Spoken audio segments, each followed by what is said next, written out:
Orale! Bienvenidos and welcome to the Familia FFB podcast. This is Jorge Martin, and hey, we're doing the NFL Insider Series still. Yes.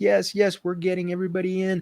We want to get everybody in by, maybe the first couple of days of August, but Familia, we got a good one coming up. It's very steely kind of thing. But first off, please make sure to give us a like and subscribe on YouTube. We'd really appreciate it. We're starting to get closer to that milestone just so that we could change our Twitter, not our Twitter handle, our URL. So, por favor, give us a like and subscribe. Also, we are a proud member of the Fantasy Points Media Group, so please make sure to give us a like and subscribe. But also, when you go to fantasypoints.com, you put in the promo code Familia22, or if you want to do it in Spanish, Familia22, and you get 10% off your subscription, and you get some of the best fantasy minds out there. I mean, you get, right now they're in the middle of 32 days, 32 articles, 32 podcasts with everything, including key off-season moves. You got Scott Barrett's strength of schedules. You got Graham Barfield's pace and tendencies. The fantasy points data and research team is coming out with new stats all the time that's going to help you win your leagues. Joe Dolan is running down interviews with beat writers, insiders similar to this. So everybody's getting you ready for the NFL season and for the fantasy season, so you can rock your leagues, Familia. And finally, one of the goats, one of the true goats, fantasy guru himself, John Hansen, he is putting out his final points, which are just fantastic. So make sure, again, fantasypoints.com, get 10% off when you put in the promo code Familia22. And Familia, we got a return guest. I mean, I got to tell you, when I started putting out the APB to last year's guests, I mean, people have been coming back, and this is phenomenal. And we just got a great one today. I mean, I was listening back to the interview with our buen amigo Noah Strackbein, and I tell you, it was phenomenal how close he was on his predictions for the season. So he has been all Steelers 24/7, 365. This is going into, I believe, the 6th season. He could correct me if I'm wrong, but he covers the Steelers for Sports Illustrated, allsteelers.com, and he also does the All Steelers Talk audio podcast. So, Familia, this is awesome. He's got so much great insight on the team, nailed so many predictions. So got to have him back on. So Noah, mi amigo, welcome back. Bienvenido. Estás en tu casa. You are in your home. Thank you for joining us.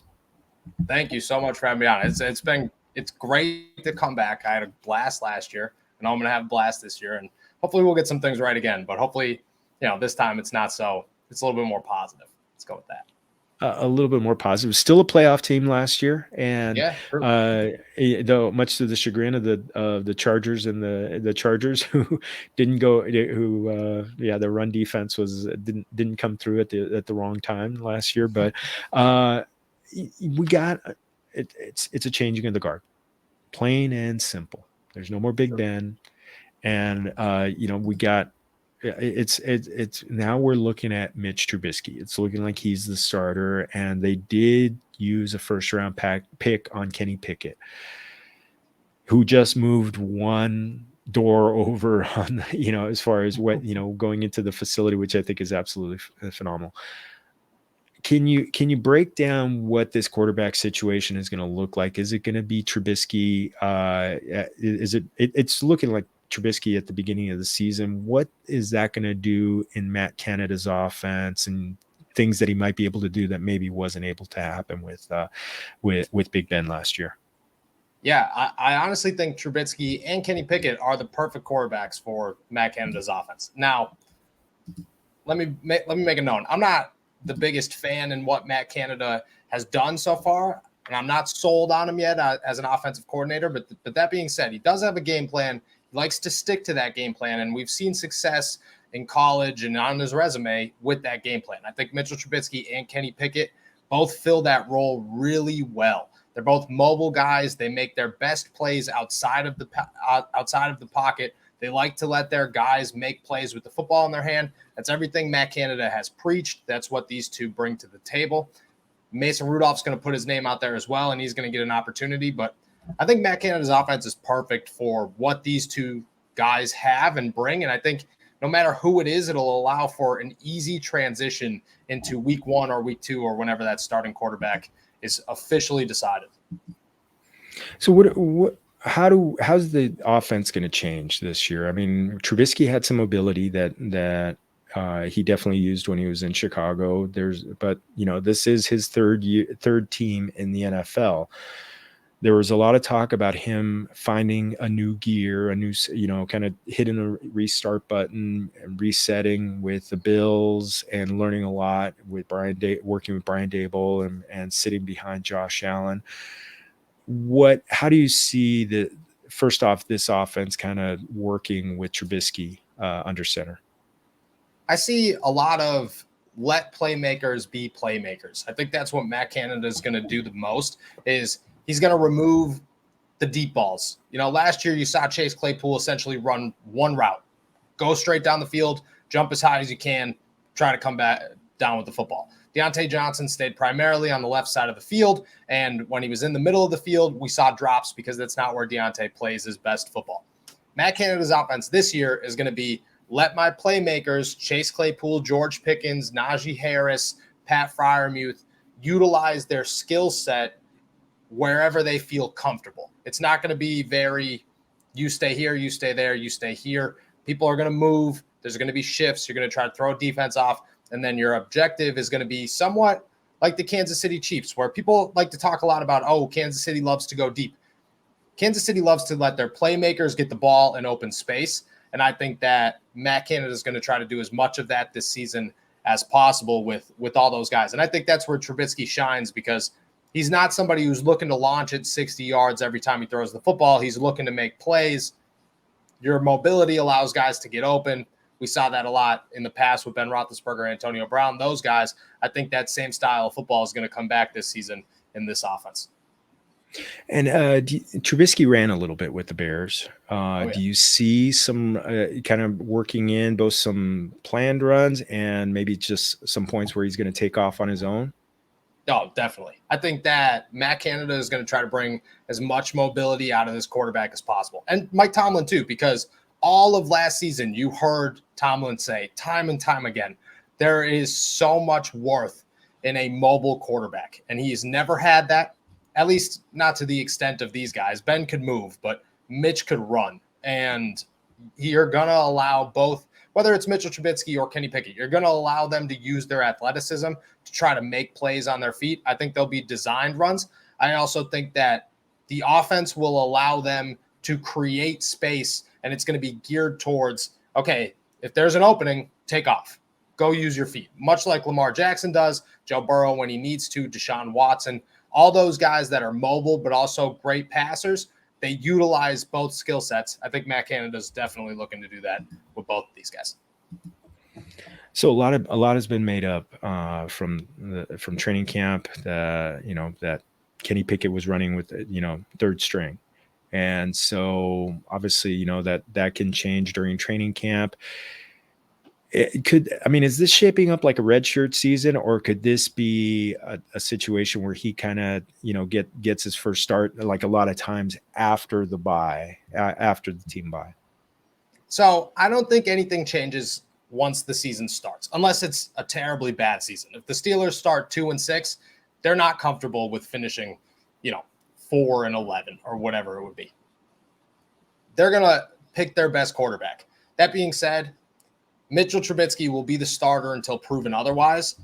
That doesn't have to be during the season. It could be during training camp, but they want Mitch to be the guy. I think they understand that he has the athleticism, that he has the potential, that he has the experience. You're not going to go win a Super Bowl with a rookie. They understand that.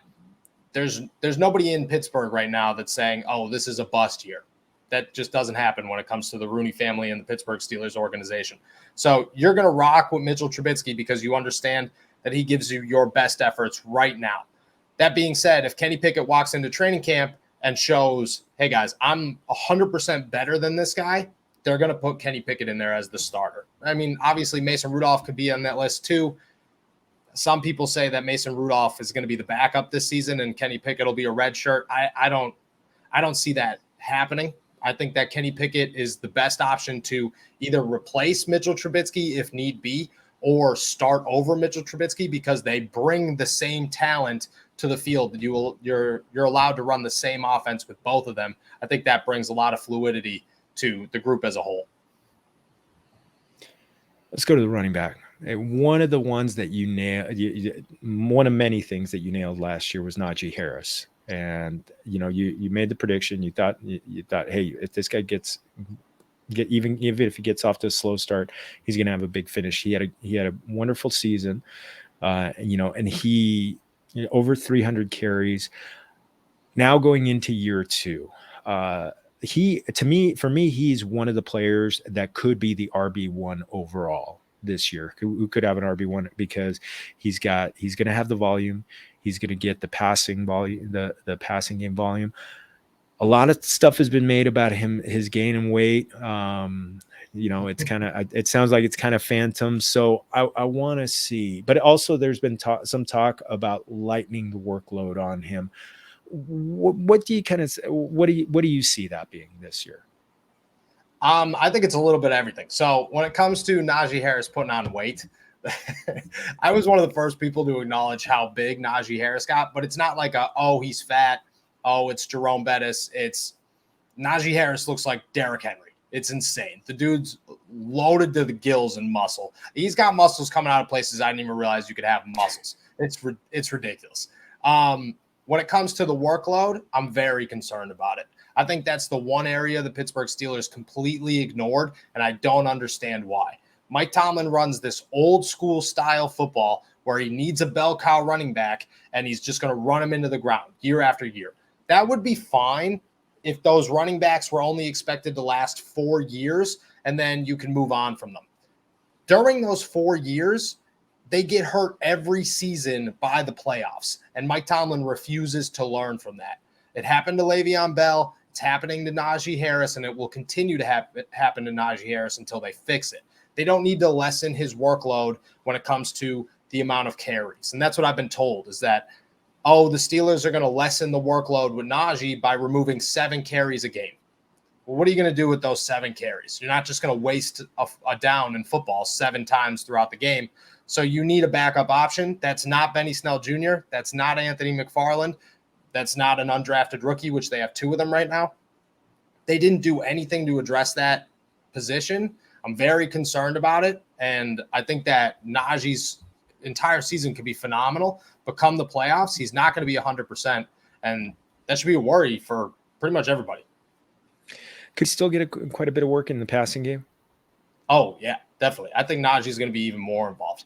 I think last year it was a lot of checkdowns. I think this year it will be a lot of get him in the flat and allow him to utilize his ability in open space. That's where Najee was missed last year. I mean, you talked about he was a Pro Bowler. He had a great rookie season. He had no opportunities in open space. And this year, Matt Canada is going to do everything in his power to get Najee Harris in open space. I don't think that's going to happen fluidly in the running game because I'm still nervous about the offensive line. But I do think that they're going to work on the passing game to get Najee out in space and say, hey, man, go jump over guys like you did in college and, score touchdowns. And I think it's going to work. Okay, so I got him at the very least as a top 3 pick right now. So you just made me feel much more confident about that.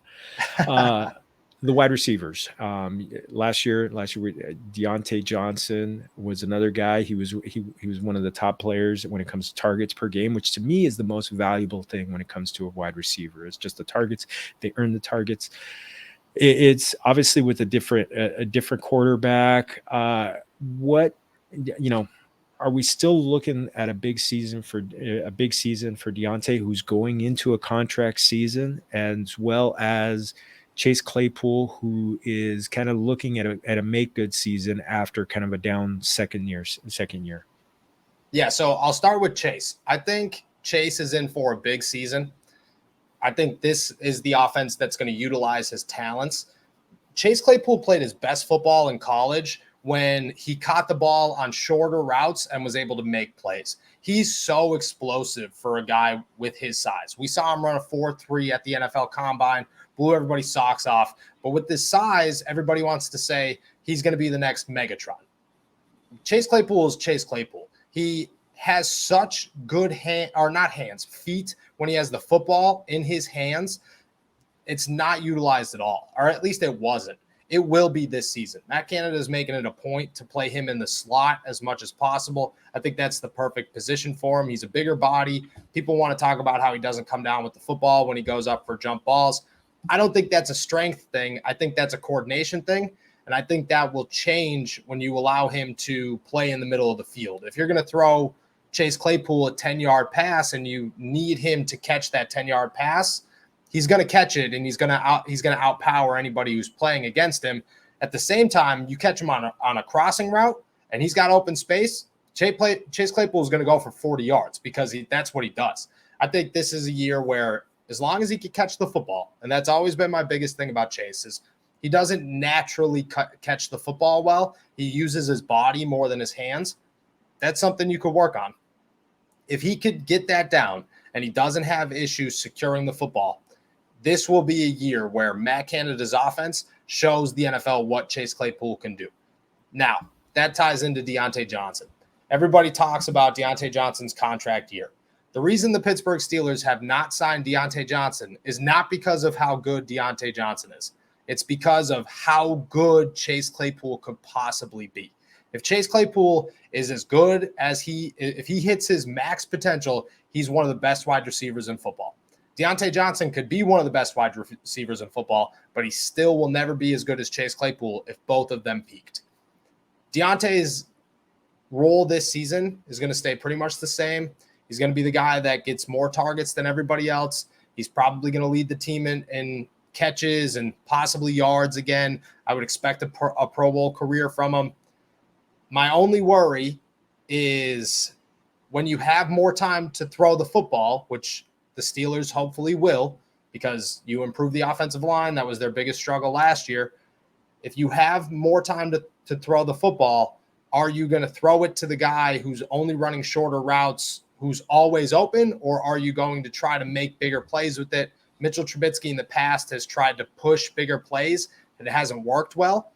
If he realizes sooner rather than later that Diontae is the most reliable guy on the football field, Diontae will have an even bigger season in 2022 than he will in 2023. He's the best wide receiver in Pittsburgh. I don't think that's going to change. It's just a matter of how reliable he is, or how that chemistry is with Trubisky and Pickett. You know, one of the things that I love what you just said about Diontae Johnson. I couldn't add anything more to it. One thing that a lot of people have been harping on with Chase Claypool is the maturity level. You know, a lot of people are making a big deal over that. You know, that in waving for the first down, and okay, that's fine. I think people make a big deal out of little things a lot. I look a little bit about a tweet that he sent after Dwayne Haskins passed. R.I.P. Dwayne Haskins. Best to your family. And it seemed very introspective, and to me that I think that's where maturity can come, and that's where growth can come. And to me, that's the thing. These are still young men. He's not 25 years old yet. There can still be, that's the thing. I think there could still be growth. That's why I'm still willing to bet on the talent, and that the maturity is going to meet the talent. I wanted to ask about two other guys, that George Pickens and Calvin Johnson. We'd always use another Megatron. Yeah. But those two rookies, very different players.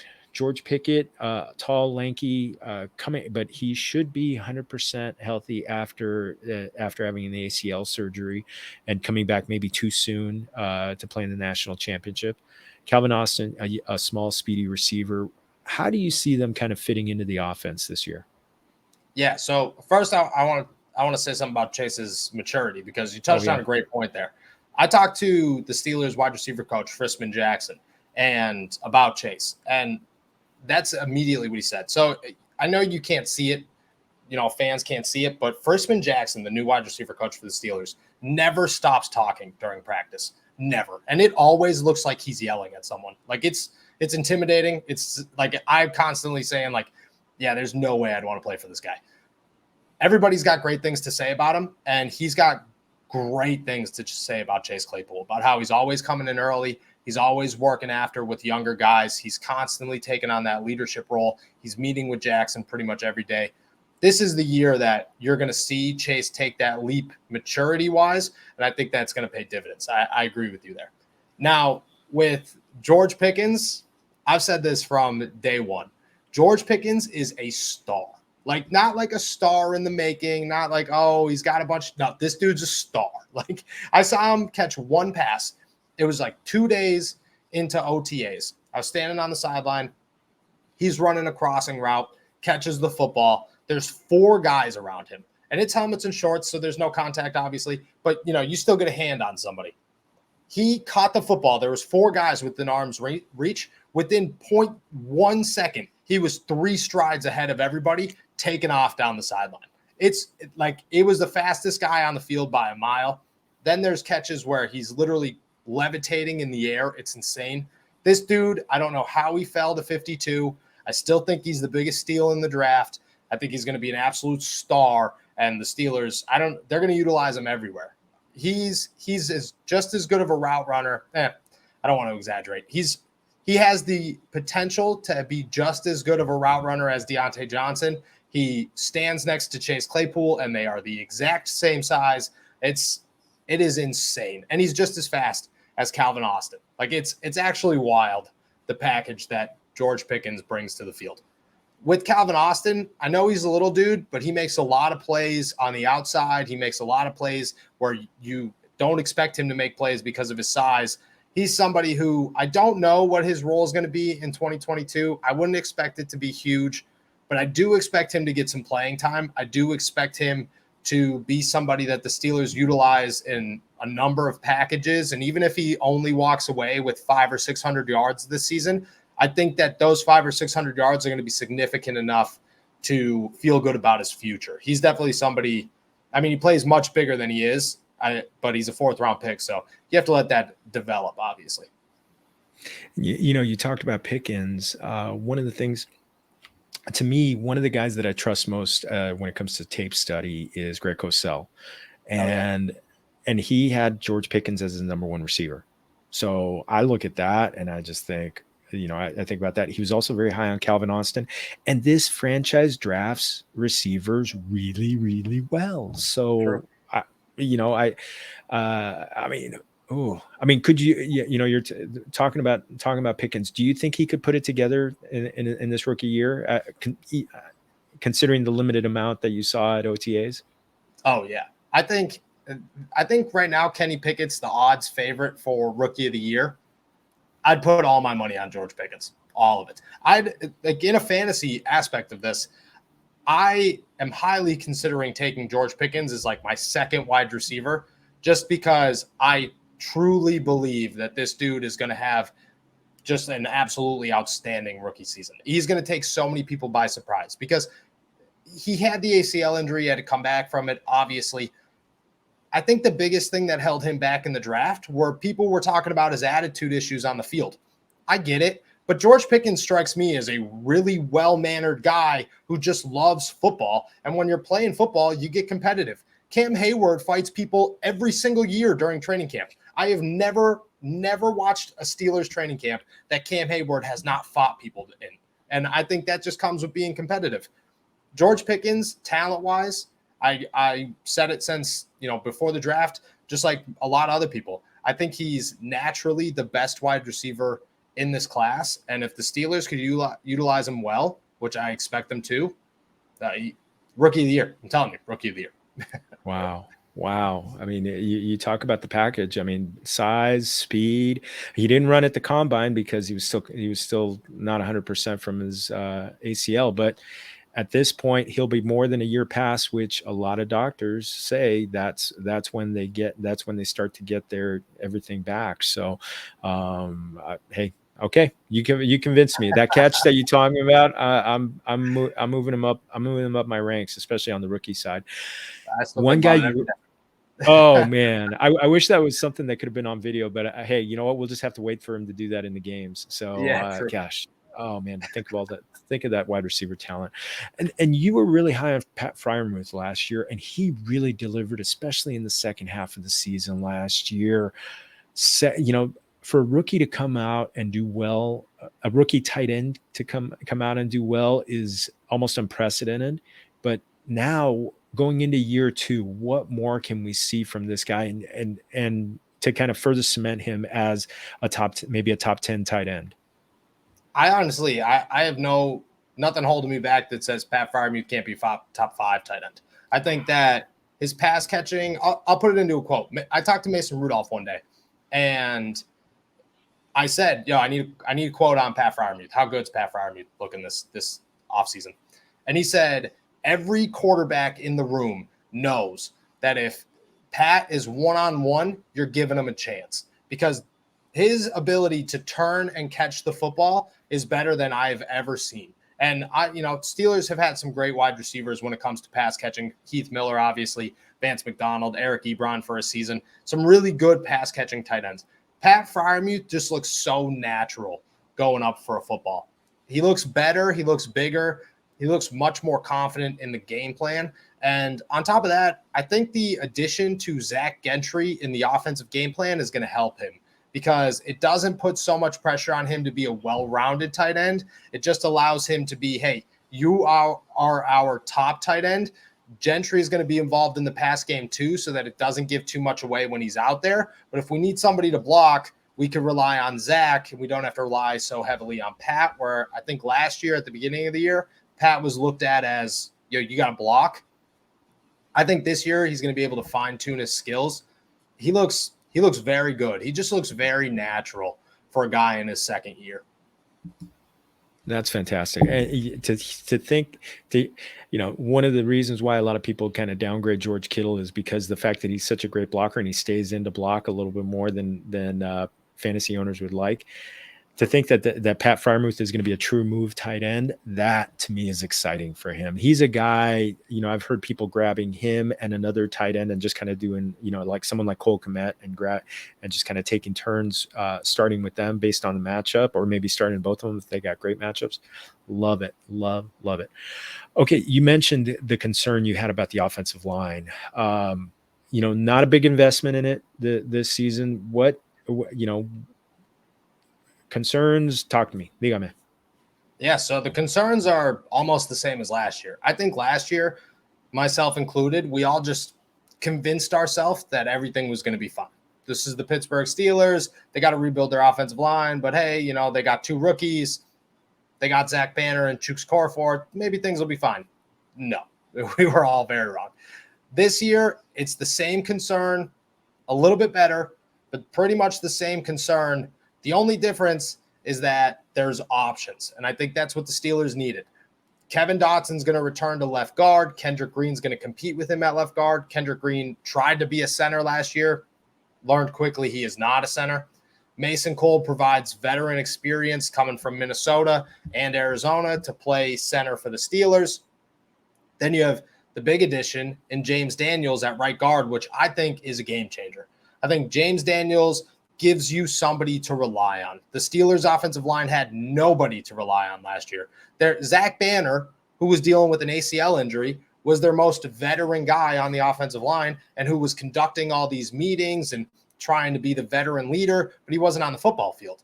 James Daniels, he's only 24 years old, but Kevin Dotson said immediately, he walked into the room and said, hey guys, I'm in charge. And he took on that leadership role. His play backs it up. He had a great 4 years in Chicago, but he bounced around a little bit between center, guard, and guard. And I think now that he's solidified at right guard, things could go and quickly upward for him. Chuks Okorafor and Dan Moore Jr. on the outside, very concerning to me. I don't think either of them are stars or stars in the making. Chuks is still young, so I saw why you re-sign him. I just wish the Steelers did something to add some competition. And Dan Moore Jr., I mean, Dan's reliable. And I'm not gonna say he's not, but I had a scout tell me Dan Moore Jr. is the 4th best offensive lineman on an offensive line at best. And like, that's fine, but I don't really know if you want that to be your left tackle. You know what I mean?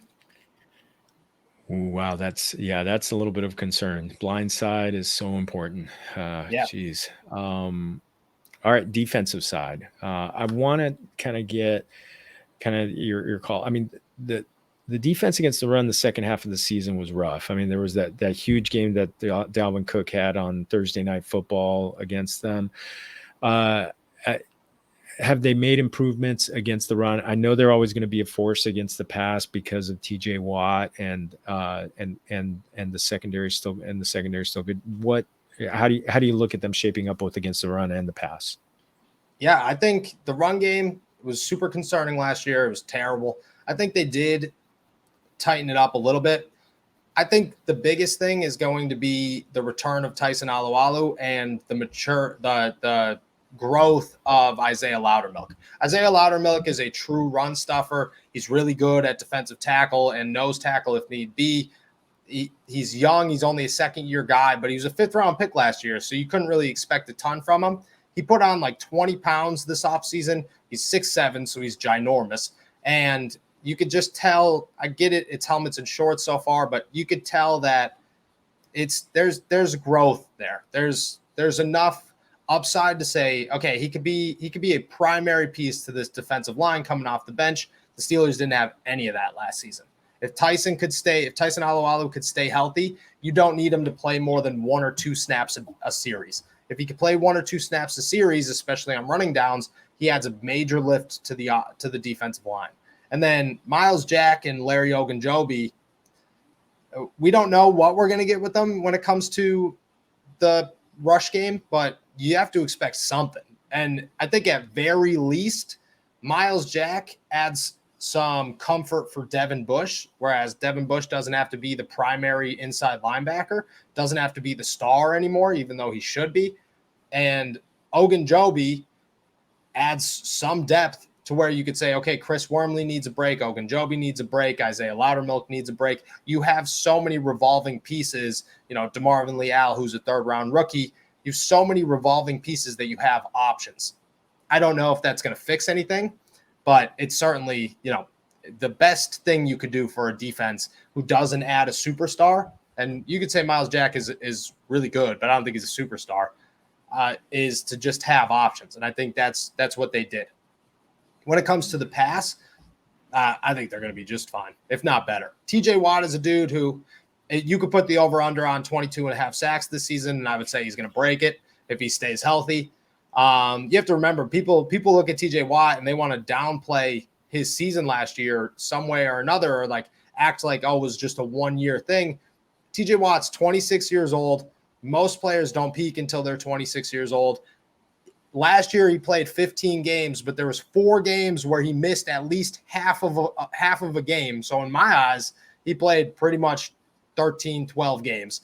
He's got a whole season if he could stay healthy. I would say the sack record is well in sight. Alex Highsmith I hope, takes that third-year leap. He looks confident. He's working with TJ, so you have to expect some improvement there. I don't think he was bad last year. I just think he's more of a natural run stuffer than he is a pass rusher. I think that game could evolve. Ogunjobi, how the Steelers landed him this late in the season or in the offseason is fate. I feel terrible that he failed his physical in Chicago. He wasn't able to sign there. But to get him on a 1-year deal and to bring him in, I mean, the dude had 7.5 sacks last season. He's still got plenty under his belt. He's going to be great coming off the bench. Chris Wormley is just a natural pass rusher. DeMarvin Leal is a natural pass rusher. You have so many guys. Monty Adams, who they signed in week 13, who now comes back, is a natural pass rusher on the inside. The biggest thing is they don't have a backup outside linebacker. Right now it's Jannard Avery. I don't really have much faith for that guy. He's a tweener. He's an inside linebacker / outside linebacker. But if they could get one more outside linebacker, I think that pass rush is right back to full form where it was a couple of years ago.